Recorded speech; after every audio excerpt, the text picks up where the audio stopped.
अहमदाबाद से बेहद ही दर्दनाक और चौंकाने वाली खबर आ रही है। अहमदाबाद से लंदन जा रही फ्लाइट टेक ऑफ के तुरंत बाद क्रैश हो गई। फ्लाइट जहां क्रैश हुई है वो एक रिहायशी इलाका है। एयर इंडिया की फ्लाइट AI 171 टेक ऑफ के कुछ मिनट बाद दुर्घटनाग्रस्त। विमान में 232 यात्री और 12 क्रू सहित कुल 244 लोग सवार थे। मेघाणी नगर इलाके में रिहायशी क्षेत्र के पास विमान गिरा। आसमान में एक उठा घने काले धुएं का गुबार, अफरा तफरी का माहौल। NDRF, फायर ब्रिगेड और एयरपोर्ट प्रशासन ने मौके पर संभाली कमान। दुर्घटना के कारणों की जांच DGCA और AAIB द्वारा शुरू। प्रधानमंत्री और गृह मंत्री ने जताई चिंता, लगातार मॉनिटरिंग जारी। पूरा घटनाक्रम विस्तार से।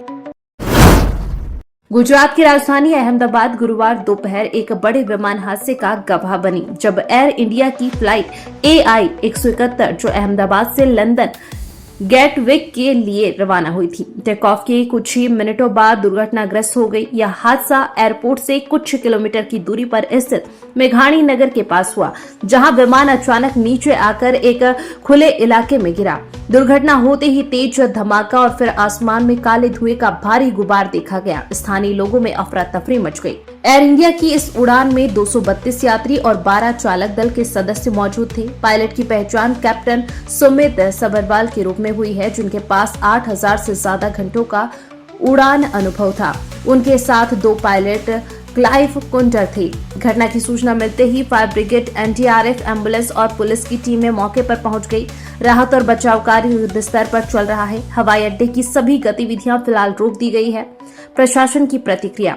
घटना के तुरंत बाद प्रधानमंत्री नरेंद्र मोदी, गृह मंत्री अमित शाह और नागरिक उड्डयन मंत्री राम मनोहर नायडू ने अधिकारियों से जानकारी ली। मुख्यमंत्री भूपेंद्र पटेल ने राहत कार्य की समीक्षा करते हुए वरिष्ठ अधिकारियों को निर्देश दिए हैं।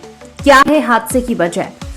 अब तक सामने आई प्रारंभिक जानकारी के मुताबिक टेक्निकल फॉल्ट या बर्ड हिट की आशंका जताई जा रही है, लेकिन DGCA, नागर विमानन महानिदेशालय और AAIB, aircraft accident investigation bureau संयुक्त रूप से मामले की जांच कर रहे हैं। एयर इंडिया की ओर से भी आधिकारिक जांच शुरू की गई है।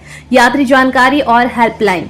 एयर इंडिया द्वारा हेल्पलाइन नंबर जारी किए गए हैं, जिनके जरिए यात्री और उनके परिवारजन संपर्क कर सकते हैं। प्रभावित यात्रियों की सूची और स्वास्थ्य स्थिति को लेकर अद्यतन जानकारी जल्द जारी की जाएगी। हम इस खबर पर अपनी नजर बनाए हुए हैं। जो भी अपडेट आएगा हम आप तक जल्द पहुंचाने की कोशिश करेंगे।